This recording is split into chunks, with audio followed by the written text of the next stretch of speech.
Bienvenidos a De Parche con las Letras, el podcast de literatura más parchado de Internet.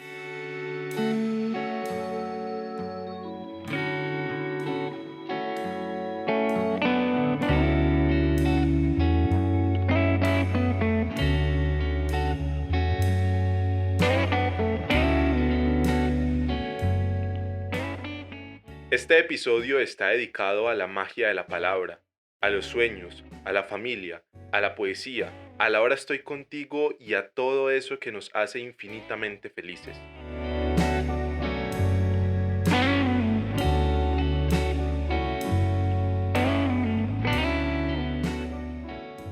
Hace mucho tiempo estaba esperando por esta conversación. En ocasiones me han preguntado que cómo llegué a los libros, y ustedes me han escuchado decir que mi exploración de Rayuela fue fundamental. Pero a esta historia le ha faltado un pedazo muy largo, uno de los mejores pedazos, diría yo. Esperé hasta este momento para contarles una historia llena de sentimientos, emociones, experiencias, consejos, conversaciones, complicidad. Finalmente, un episodio de padre e hijo. Sí, Vanita, muchas gracias. Bueno, realmente sí, hace rato teníamos esta tarea por hacer, pero las ocupaciones, el día a día siempre van aplazando lo importante por lo urgente. Pero hoy lo logramos y lo importante es que ya estamos sentados acá y conversemos, a ver qué sale. Este episodio fue grabado en la naturaleza de las conversaciones que hemos tenido. Son muchas las historias que nos hemos contado, son muchas las sonrisas que nos hemos sacado, muchos los libros de los que hemos hablado. El ruido exterior no es algo por lo que deba disculparme. El ruido exterior también hace parte de este episodio.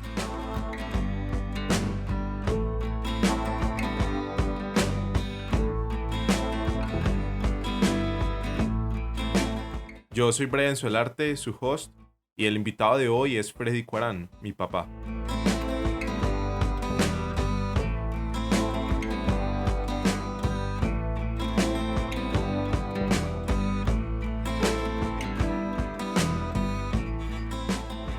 En la literatura hemos comprendido la importancia de tener un guía o una compañía.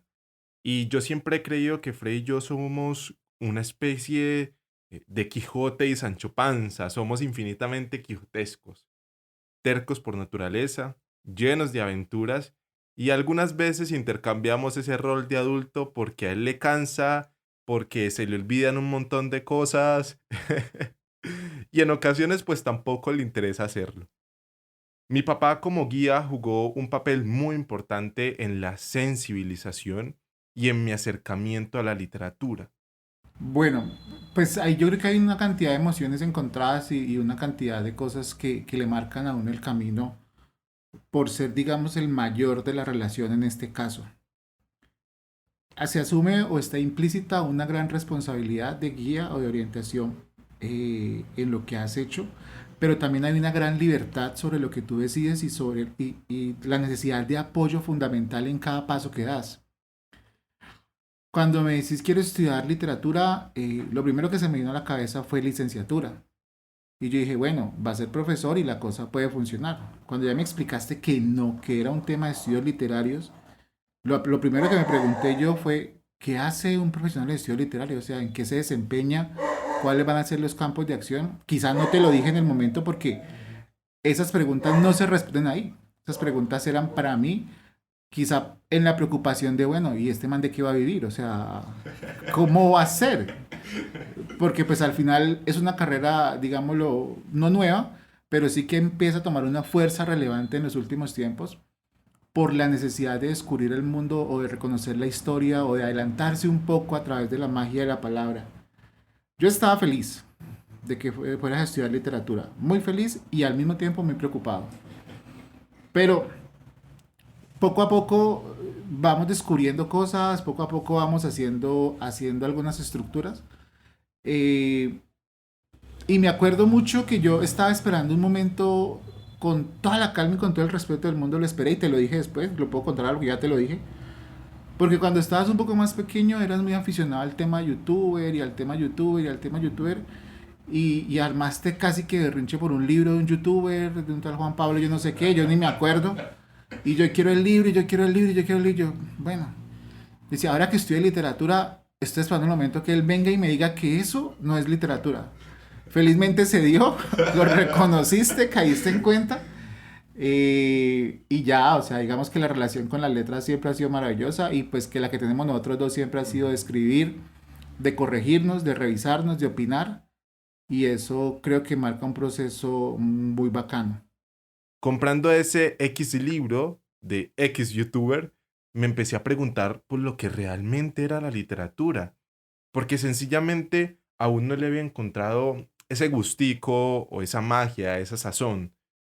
Sin su compañía, sin su convicción de los molinos de viento como gigantes, no sé qué habría sido de mi camino profesional. Mira, yo creo que la modernidad y el tema de la globalización y la llegada del Internet abrieron muchos caminos para muchas posibilidades. Y realmente sí es de sentarse a pensar y con mucha responsabilidad y con mucha preocupación cuál va a ser el camino que toman los hijos. Porque hoy es muy fácil perderse en el mundo del reggaetón, perderse en el mundo de la guaracha. Hoy es muy fácil seguir influenciadores con algunos retos que realmente son absurdos y además de ridículos para mi gusto personal. Y, Y es una tendencia que se sigue, ¿no? Pues es y, como se, seguir la tendencia, y, seguir la y tendencia. se mantiene y aparecen nuevos con bobadas más Ajá. extremas, que es lo peor. O sea, ya no saben cómo más poner en riesgo su vida, entonces inventan una forma más peligrosa aún de Ajá. hacerlo. Y entonces estás creciendo y hay que tomar una decisión en ese espacio. Yo recuerdo que lo primero que hice fue invitarte a hacer deporte. E hicimos artes marciales juntos. Sí. Después de eso te invité a pintar. Hicimos muchas acuarelas Acuarelas. juntos. Siempre tratando de descubrir la sensibilidad y hacia dónde, cómo te iba a llevar el camino en ese proceso. Tuviste tu época de cantante, de la que no vamos a hablar hoy, pero tuviste tu época de cantante. Querido lector, obviamente no vamos a hablar de eso. Y las canciones no eran como tan chéveres, entonces yo decía, ¿qué hago? ¿Qué hago? Entonces le dije, no, invitémoslo a leer a ver qué va pasando. Y cada que salíamos te contaba de un libro, te contaba de un cuento, te contaba alguna cosa, hasta que poco a poco te fuiste interesando, te fui dejando como cositas, te dejaba como ideas, ahí hay un libro que dice tal cosa, por ahí hay un libro que dice otra. Nunca te dije léelo, nunca te dije tenés que leértelo por algo, lo que hacía era simplemente debatir de temas de conversación de lo que estaba pasando y decía, eso está escrito en alguna parte, eso lo dijo tal persona, eso está en tal cosa, eso es tal cosa, pero te deja como esa idea de poderlo hacer. Y yo creo que el acercamiento más claro estuvo en el colegio. Cuando peleaste con tu profesora de español un montón de veces, porque colocaba a leer de manera masiva unas obras que eran muy pesadas y muy fuertes para la edad de ustedes, en unos tiempos que además no cumplían como con el gusto propio de leer, sino que lo colocaban como algo obligatorio. Y hacer trabajos, resúmenes, que es la cosa más rara del mundo, porque si, los resumen para el profesor siempre es lo mismo, argumento, tema, personaje Personajes. principal, personaje protagonista, antagónico. Y yo decía, pero ¿en qué momento leer se convierte en eso? De hecho, hay un negocio muy grande de algunos productores literarios que ya tienen los resúmenes listos para evitar al Sí, sí. estudiante la fatiga de sacar esas cosas. Y yo te dije a vos, el resumen lo podemos conseguir en Google, pero lo importante es vos que lees y léetelo a tu ritmo y léelo entendiendo cada palabra y comprendiendo, ¿sí? Cada parte de lo que va haciendo. Además, ahora que hablas de eso, contrastaba yo también los libros que tú me recomendabas y que me hablabas y con los que me decían que en el colegio ya leí. Yo decía, pues esto no tiene nada que ver, es una vaina absurda, pues de alguna otra manera. Entonces creo que en esa dinámica también estuvo un punto fundamental como tu compañía. Claro, y la otra cosa que yo creo que marca el proceso de la compañía estratégica es que no solamente es que desde mi postura se daban sugerencias, sino que vos también llegabas con sugerencias tuyas y era prácticamente un deber mío asumirlas y poderlas leer para luego conversar con vos. Entonces vos me decías, ¿ya escuchaste tal canción? Y yo decía, no, y yo la empezaba a buscar. Posiblemente el ritmo no estaba acorde a mi Sí, sí. pulsación cardíaca, pero la escuchaba y luego conversaba como yo decía, pero ¿qué es esto? Por Dios, o sea, está diciendo una cosa y luego se contradice con otra, o empezaba a reírme las letras de las canciones. Y me decías, me colocaron a leer esto, yo lo leía también con vos, Ajá. hacíamos eso. Y muchas veces me viste leyendo, muchas veces me viste pegado al computador leyendo, pegado al libro Sí. leyendo, pero me viste leyendo en un ambiente de música porque yo pongo YouTube a todo volumen y Ujú, trato de leer en voz alta por encima de la música, es una pelea, es mi forma de hacerlo, yo no ajá. encuentro otra. Y entonces te quedabas conmigo escuchando, te quedabas conmigo leyendo, me decías que por dónde vas y se empezó a generar como un juego de que yo llegaba por la página 100 y vos por la 80, entonces vos querías alcanzarme, yo te dejaba y empezábamos así, pero todo fue de manera natural, o sea, nunca Sí. existió la idea de decir, yo quiero que Brian tenga un acercamiento a la literatura en su vida profesional. Lo que estaba haciendo era invitándote a conocer el mundo de otra manera, Ujú. para no alejarte, sino darte la proporcionalidad medida de que existan alternativas diferentes y muy lejos de las tendencias sociales que se van marcando en la juventud actual.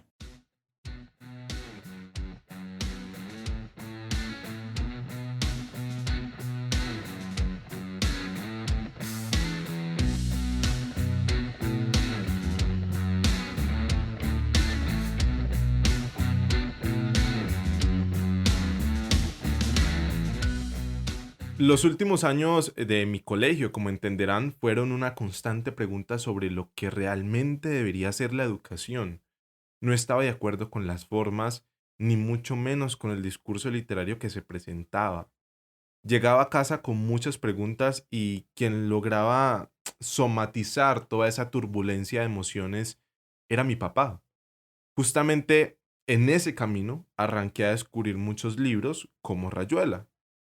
Y me acuerdo muchísimo que leía en el patio del colegio, en un iPad que me regaló mi papá, un libro lleno de irreverencias como es Rayuela, siendo irreverente porque no podía llevar ningún aparato tecnológico al colegio, pero leía. Voy a hacer un paréntesis aquí para contarles que tristemente en mi municipio, en el Cerrito, no hay acceso a la literatura.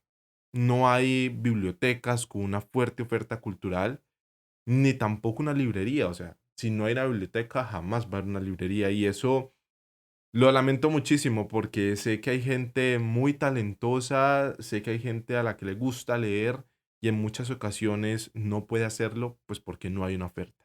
Ahora sí, cerrando este paréntesis, hay una pregunta que nos ronda mucho, en especial a padres y profesores que seguramente están escuchando este episodio y es cómo acercar a nuestros hijos estudiantes a la literatura. ¿Cuál es el camino a seguir? Que lean, que lean. O sea, yo soy docente, yo soy licenciado en educación especial. Suelo ser muy desconfiado con muchas cosas y lo voy a decir con mucho respeto, pero yo tengo en mi corazón una duda muy grande y es que es posible que los profesores no se hayan leído los libros que pueden leer a los pelados. Ujú. Y eso ya marca una diferencia enorme. El profesor debería romper el currículum, debería romper su malla académica, su planeación y dejar de leer lo que está marcado ahí como una regla. O sea, es imposible que 300 estudiantes durante 5 años estén leyendo exactamente lo mismo. Son libros muy densos, o sea, hay que leerse, no sé, María, porque estamos en el Cerrito, entonces a todo el mundo le toca leerse María. Y a no todos Y, les gusta, y, son yo, gustos y distintos. yo siento que María es un libro que uno tiene que leerse a una edad determinada, con unos buenos vinos, con un buen café, con una buena persona al lado que Ujú. pueda, con quien pueda compartir esa historia. Eso a los 14 años, eso no lo va a entender nadie por el lenguaje, Sí, va a ser por la ridículo. época. Sí, de hecho va a sonar cursi, va a sonar Sí. ridículo, va a sonar exagerado para los Ajá. 14 años. Si los profesores no logran comprender que el apasionamiento por la lectura nace desde la lectura y no como una obligación, sino como el cumplimiento de una tarea, esto no va a cambiar. Pero más allá y preocupante, lo más preocupante de esta historia es que el profesor de literatura o de español o de lengua castellana Ujú. es el gran responsable de todo lo que el estudiante pueda aprender, porque al final el problema de matemática hay que leerlo y comprenderlo. La pregunta de historia hay que leerla y comprenderla. Sí. La fórmula química hay que leerla y comprenderla. Y si el estudiante no lee, no comprende, no analiza y no critica lo que está leyendo, no va a haber un cambio estructural en este proceso académico durante muchos años. Entonces, profes, hay que leer mucho más que los estudiantes. Y cuando llegan los papás, por ejemplo, yo que trabajo en una librería diciendo, es que mi hijo no lee y quiero que lea, ¿qué le decimos a los papás? Que lean. También. Lo que pasa es que lo que pasa es que es muy complejo. Es muy complejo que una persona le diga a la otra, tiene que leer, porque leer es bueno, porque leer te va a ayudar a concentrarte, porque leer te va a permitir algunas cosas muy bonitas en tu vida, y uno nunca ve al papá leyendo. Entonces uno dice, Sí. bueno, ¿qué hacemos? ¿Sí? Entonces, el niño que ve a su papá jugando con las herramientas para arreglar la moto y todo el cuento, seguramente va a querer ser mecánico. El niño que ve que su papá se Ujú. levanta todos los días a trabajar para cortar la caña, para hacer cosas, seguramente va a decir en su día, yo quiero ser cortero de caña. Y eso no es Sí. mal, eso es genial porque está siguiendo un patrón y un modelo familiar. Pero ningún niño lo he escuchado diciendo, yo quiero leer como lee mi papá, como lee mi mamá. Porque no leen. Y hoy en día los papás jóvenes, sobre todo los jóvenes hoy, están pegados de redes sociales, pegados del teléfono. Y regañan a los hijos porque están pegados del teléfono y de las redes sociales. Ajá. Entonces digamos que es justamente eso. Leer en familia, leer cuentos cortos. Con el tiempo aprendí que para, digamos, guiar el camino de una persona en la lectura, hay que jugar con los libros. Jugar, jugar, jugar, jugar, jugar, jugar. Ahora soy tío. Ujú. Dentro de poco cumpliré 2 años siendo tío. Y si hay una cosa marcada en la biblioteca que tengo yo, es que el bebé puede coger los libros y puede jugar con ellos. Como objeto, ¿no? Como objeto. Ajá. Que los manipule, que los coja. Mm. Yo asumiré la responsabilidad si lo llega a romper en algún momento, me va a doler, pero tengo que asumirla. Pero no le va a decir al niño, no lo va a regañar ahora porque coge los libros. Los Es un acto de coge descubrimiento, de verdad. Ujú. exactamente. Y hay que verlo ahora, que Sí. con año y medio un poquito largo, reconoce algunas letras y las toca en los libros y Ajá. dice A, P, M. Ese es el acercamiento a un libro, ¿sí? Porque él ve que es un elemento con el que puede interactuar de una manera libre y de una manera clara. Y para los chicos más grandes, yo siento que los libros ilustrados son una maravilla. Yo arranco con libros ilustrados solo de gráficos y poco a poco van apareciendo las letras hasta que vamos llegando a otros libros un poco más complejos, cuentos cortos. Y cada vez piensan los chicos están leyendo. Por lo general les mando mensajes por WhatsApp muy largos, largos. Escribe, escribe, escribe, escribe, mando hasta que WhatsApp me dice se sacaron los caracteres y los mando y los chicos se quedan leyendo todo eso y ellos no se dan cuenta que están en la práctica de lectura, porque la Sí, lectura no sí. es solamente de libros, es acercar a la gente a descubrir la A palabra. descubrir la palabra. Decidí buscar esos textos que recuerdo fueron los primeros que leí de mi papá y quise compartirlos con ustedes, traerlos a esta conversación.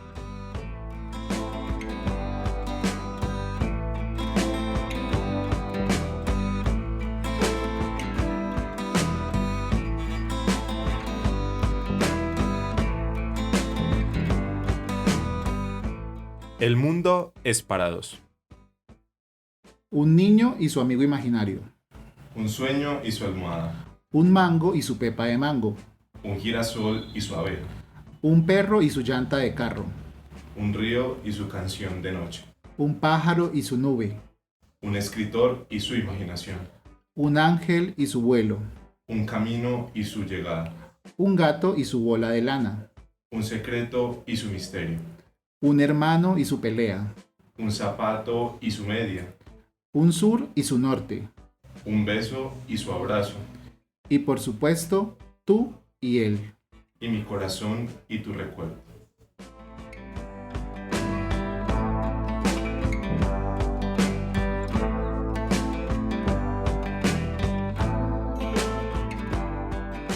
Antes que nada, debo decir que a mi papá cero le gustan este tipo de presentaciones, pero como hijo me siento muy orgulloso y quiero contarles un poco sobre él. Freddy Cuarán es educador especial. En la descripción de sus redes sociales dice que es más artista que profesor, y es así. Algún día soñó con tener un espacio para el aprovechamiento del tiempo libre y empezó a trabajar en un sueño que hoy es realidad, llamado Pensarme la Fundación. Hablemos un poco más sobre él y su encuentro con los libros. Pues esto es un tema, eso es un tema, digámoslo que en un inicio Ujú. triste, pero que al final da como resultado una posibilidad bonita. Y es que cuando estaba en el colegio tenía algunas dificultades comportamentales según los profesores. Ajá. Según mi experiencia, no, yo era un niño común y corriente, pero los Sí, profesores sí. decían que no. y muchas veces terminé castigado. Entonces en mi colegio habían tres tipos de castigo: trapear los corredores, irse para la huerta o irse para la biblioteca. Y casualmente siempre me mandaron para la biblioteca, ¿sí? Castigado. Qué buen castigo. En ese momento, para los demás no, porque la biblioteca es el espacio aburrido, en el que estar en Sí, sí. silencio, en el que solamente el libro, el olor al libro y no sé qué, no sé cuándo. Pero con la bibliotecaria, sí, que se llama Gloria, yo no sé si todavía me perdí el contacto por completo con ella, pero es Gloria. Empecé a descubrir, ella me decía, otra vez te mandaron para acá, contame qué pasó. Ella me escuchaba, me permitía contar lo que había pasado Sí, y ella me recomendaba justo el libro para que yo comprendiera que lo que había hecho tenía una acción de responsabilidad. sí. Y yo empezaba a leer y empecé a leer y empezaba a buscar. Nunca me leí un libro completo, porque el tiempo de castigo no me daba. Y ella cada vez me pasaba un libro nuevo, me pasaba un libro nuevo, yo me sentaba a leer con ella. Y se volvió una relación chévere en ese proceso. Entonces, digamos que ahí fue como el apasionamiento por el tema de la lectura, pero después empecé a contar lo que me pasaba de manera escrita, ¿sí? Y me encontré entonces con la palabra escrita y empezaba a mirar una cosa y la otra y empezaba a jugar como con ese rollo. Pero para mí fue el resultado de un castigo de colegio de los profesores que pensaban que la biblioteca era el mejor momento para reaprender a un estudiante en su época. Querido lector, bien dicen las abuelas que tal palo, tal astilla. En este camino de sensibilización y de descubrir un montón de cosas, recuerdo que le preguntaba mucho a mi papá sobre lo que realmente era la literatura, qué significaba ese universo, por qué la literatura, para qué la literatura. Era una constante pregunta que me empezaba a llevar, digamos, a diferentes teorías que quizá me alejaban un poco de esa magia de la palabra. Yo creo que eso no ha cambiado ni para mí ni para la humanidad. Lo que cambia es la acción del componente social de lo que la gente cree. Pero los seres humanos tenemos unos desarrollos, ¿sí? Que tiene que ver con el tema de movimiento y luego con el tema del lenguaje.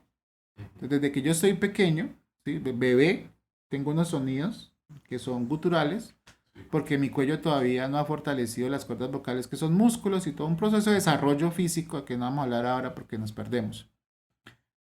Pero a medida que el bebé va creciendo y empieza a nominar las cosas, se apodera de las cosas, las reconoce. Por eso lo primero que decimos es mamá.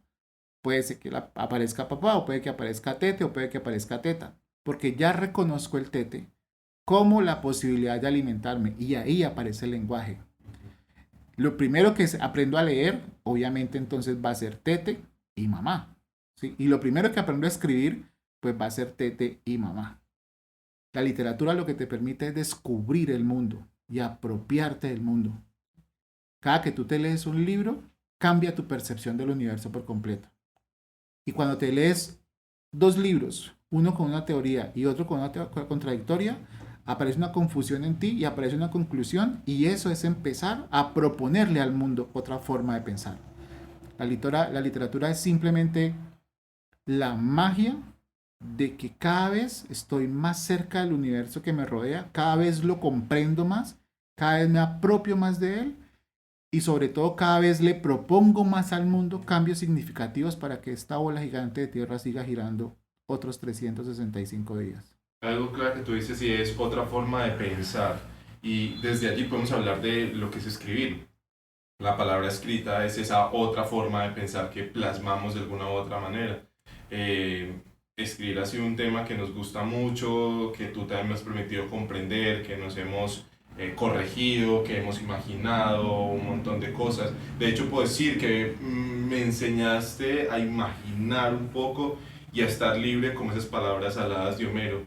¿Qué ha significado escribir para vos en estos tiempos que obviamente ya has publicado, has tenido la experiencia como de estar en esos procesos? Yo creo que esa es la respuesta a otra vaina de profesores de colegio.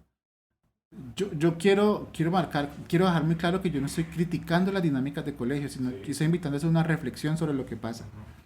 Ujú. Uno está pequeño en un salón de clase y llega la profesora con una vaina de la lechuza hace ch, como la lechuza, como, y le ponen musiquita para que suene más romántico, ¿no? Yo hago, "Shh", cierran la boca los niños y profesores más creativos se colocaron un cierre. Y otro profesor que fue mucho más creativo le colocó un candado. Y otro profesor que yo no sé si fue creativo o cruel, botó la llave. Y le quitaron la palabra hablada a los niños. Cuando le quitan la palabra hablada a los niños, no existe otra forma sino escribirla. Porque ese cuento de que uno lo calla a usted y le salen letreros es real. Y a mí me salieron los letreros. Ujú. Empezaban a aparecer las palabras escritas porque los profesores querían que yo estuviera callado todo el tiempo. Y como botaron la llave, ¿sí? Yo no sabía dónde había caído porque además es una llave invisible. En ese momento aparece la necesidad de escribirlo absolutamente todo y de poder empezar a dejar notas y de poder empezar a hacer absolutamente todo. Entonces en mis exámenes hacía unas preguntas y yo me despachaba contestando un montón de cosas, porque era todo lo que estaba cargado dentro de mí que no podía expresar por el bendito cierre, por el candado y por la llave que fue tirada al aire y nadie supo dónde cayó. Ajá. Y ahí me encontré con la palabra escrita en los exámenes, porque yo empezaba a colocar un montón de cosas, los profesores dejaban unos campos específicos para que uno escribiera y de hecho algunas veces en el colegio cuando llegó la opción múltiple A, B, C, D, E, yo colocaba F y colocaba lo que yo quería, porque siento que es necesario escribir. Y después de eso aparece ya en mi campo laboral el tema de proyectos, el tema de gestión y el tema de cosas, y vuelve y me invita a escribir y a escribir y a escribir y a escribir. Ujú. Cuando menos piense, estoy escribiendo todo el tiempo, todo el día escribo proyectos, cuentos, vainas locas, lo que pasa, pero siempre estoy contando algo a través de la palabra escrita.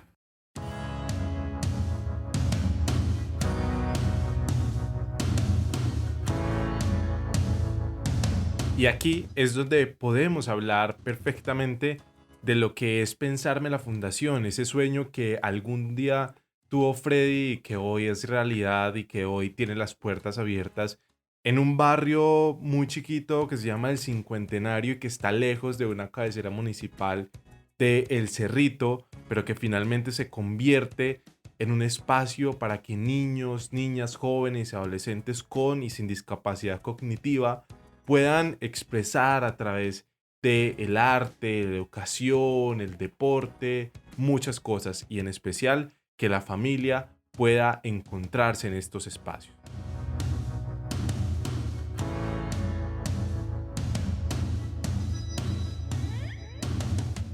Mira, pensarme en la fundación es la respuesta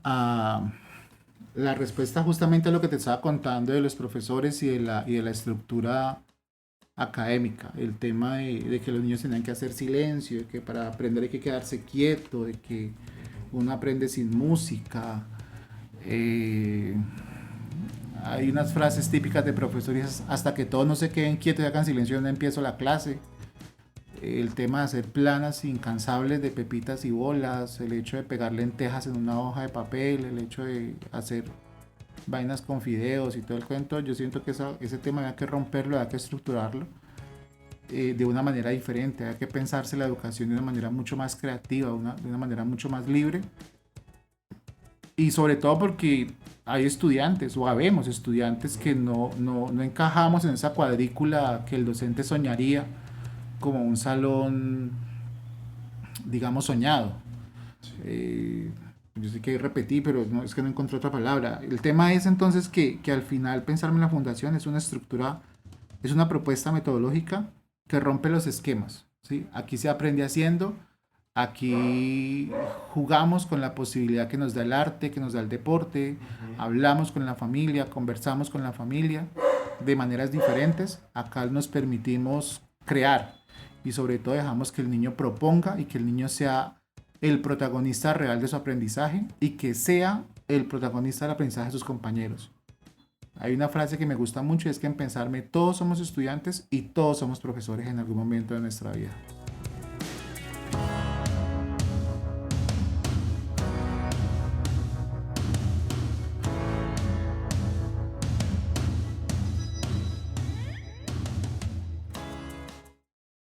Ya les tenemos el dato sobre el libro del que estamos hablando, se llama Jugul, lo pueden encontrar en Plaza y Janés en Colombia. vale 75.000 pesos. Entonces igual les dejaremos el link en la descripción de este episodio para que vayan y lo compren y lo disfruten, que está muy bueno. Aquí me leí un momentico la breve reseña, la breve descripción, y está muy bueno. Bueno, ahora sí, estamos llegando al final. Pues todo el camino que hemos vivido en la literatura nos lleva hasta acá. Yo ya graduado como profesional en literatura y tú como papá acompañando cada una de mis aventuras. Y pues nada, ¿qué has aprendido de mí en todo este camino? ¿Qué has aprendido de la literatura? ¿Qué te ha dejado todo este proceso? Aprendo con vos todos los días. Ujú. Siempre que conversamos es un aprendizaje. Eh, Hay una pelea enorme hoy en mi cabeza con el tema de la organización de los libros, con el tema de la organización de la lectura por temas. A mí me gusta mi Las biblioteca. editoriales, A la mí que me compras gus- editorial. a mí me gusta mi biblioteca por colores porque se ve más bonita. A ti te gusta organizada por autores, por fechas, por libros, por ediciones. Entiendo que hay diferentes tipos de literatura por culpa tuya, la literatura colombiana, la literatura universal, la literatura de ciencia ficción. Para mí todo eso es una sola. Yo no asumo toda esa posibilidad de partir o esa necesidad enorme del ser humano de partirlo todo en grupos, pero lo he aprendido con vos. Ajá. Eh, ya le sé poner tilde a muchas palabras, solo, eso es muy bueno. Es muy charro porque a veces me colocas en los finales como te adjunto un costalada de tildes, de puntos, de coma, haga lo que usted quiera con eso. Sí, sí, pues porque yo no sé, bueno, igual hay una ventaja grande en la corrección que tú haces, es que tú me conoces y sabes Ajá, cuáles son las medallas que yo quiero dar. sí. Cuando le pedimos el favor a otra persona, de hecho hay una compañera en Bogotá que recuerdo mucho, que en algún momento era como la persona que hacía eso con mis textos. Se llama Claudia Telles, una profesional que conocí en un proyecto con el Ministerio de Cultura, creo que Ujú. fue, y a ella me tocaba llamarla y leerle los textos. Y entonces ella colocaba las comas según mi pausa de respiración. Y esa era la forma en la que ella podía comprender, porque pues no me conocía tan bien como me conoces vos. Ujú. Entonces, claro, eso ahora es muy bonito porque pues yo siento cada vez una responsabilidad más grande de mandarte cada vez el costal más vacío, sí, o sea, no tan lleno como lo mandaba al principio, porque yo al principio sí era un costal de tildes, comas, puntos, Ujú. y usted acomode como quiera. Hoy trato de ponerlas, sí, Sí. trato de ponerlas y me voy dejando llevar como por ese proceso de organización y te lo mando, eso me parece genial. Ajá. Pero lo más importante que he aprendido de vos ahorita es la necesidad de organizarse en el tema de escritura. Me cuesta mucho, me cuesta mucho, pero yo sé que hay que hacerlo. Hay que hacerlo, hay que proyectar muchas cosas de una manera más acorde a la situación y de una manera que va soltándose en ese espacio. Mm, y creo que lo más lindo de todo este rollo es que cada vez leemos cosas más nuevas. Cada que nos vemos tú me recibes con un libro nuevo, un autor totalmente nuevo que sospecho que sabes que no me va a gustar mucho, pero que igual me lo regalas porque sabes que necesito leérmelo en mi vida, entonces siento que lo hago y siento que también debe haber un mensaje subliminal de parte tuya, como mira esto, mira esto. Hay otras veces que me dices, mira, es muy parecido a lo que vos haces. Ajá. Y me pasa igual con vos, o sea, también te dejo libros como que yo sé que no te llama la atención, como que yo sé que este me va a decir, en los cánones del estudio literario, eso no es considerado como literatura. Yo, me vale hongo, Brian. Este es el libro y vamos a leer. O sea, hay que respetar los cánones, pero tampoco hay que desconocer que hay propuestas alternativas que son literatura y que son muy buenas. Sí, sí. Nos debemos dos cosas. Algún día vamos a analizar de manera desde el concepto literario la canción La Chispa Adecuada, Así que siempre la que escuchamos siempre la escuchamos y siempre hablamos. y cada vez resignificamos el lenguaje, la letra de la canción y tenemos una tarea enorme. Yo por ahí he escrito una cantidad de cosas, pero yo siento que esa canción hay que sentarnos con una botella de vino, computador en mano y frase por frase intentar descifrar por Sí, sí. qué nos identificamos y por qué hay cosas de la chispa Ajá. adecuada que nos rayan la cabeza por mucho Sí, sí. tiempo. Este episodio fue uno de los más especiales para mí porque abrimos la puerta de nuestro corazón a todos ustedes. Y les cuento que al final de esta grabación del episodio, lo que hicimos fue darnos un fuerte abrazo porque nos dimos cuenta que el tiempo nos premió, que el tiempo nos reencontró con esas raíces, con todo ese universo y con todas esas preguntas que nos hacíamos y que él me acompañaba. Gracias, gracias, infinitas gracias a la vida por mi papá y por cada uno de sus consejos, sus experiencias y en especial sus historias.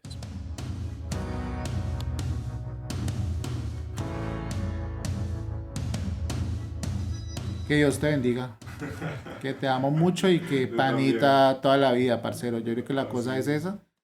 Y no hay que dejar de escribir, no hay que dejar de leer. Esa es la única forma de mantenernos vigentes y de que la cabeza y el corazón se mantengan libres y sanos. Escriba y lea todo lo que sea necesario, todo, todo, todo. No importa que eso no cumpla con los cánones de los grandes literatos universales, pero léalo.